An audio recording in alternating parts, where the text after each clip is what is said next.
Chú rồi đấy nè.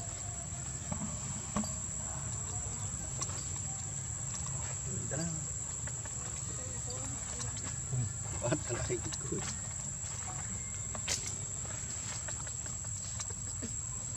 Lên cuối. Bạn không như ở chút xí đó vô thơ là giờ đó trắng với anh kịp bật vậy bằng cuồng nhá hả đó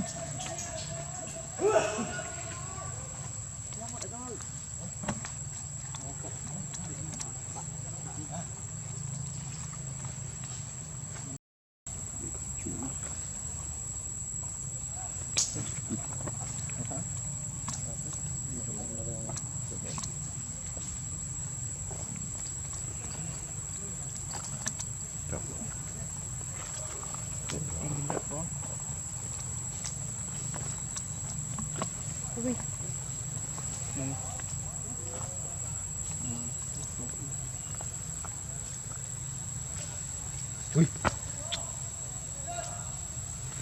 ngọt vào chú này thôi nè nè anh cái bớt đâu đi à đi tôi chẳng nói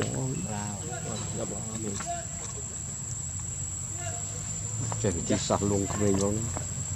ai chọn bằng phun lên trăng hay lên trăng thôi bây giờ cười gì rồi rồi mai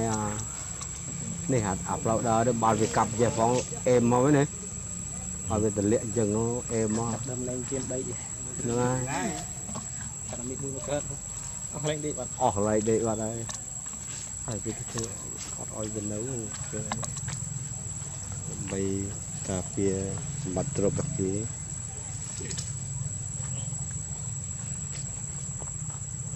gặp ở đây là đầm chưa oi lì ấy lì nó cũng bụi là lơ rồi phụ pet mò cái chảo truy mò cho cô chào cái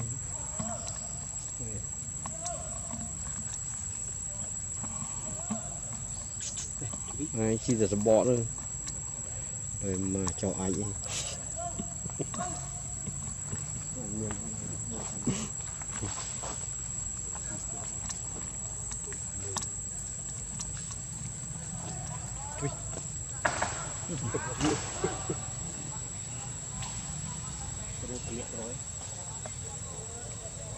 chụp chụp ông mi nữa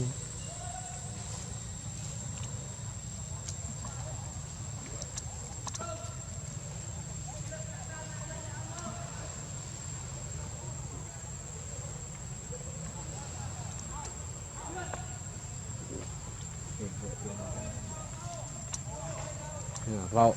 bữa nay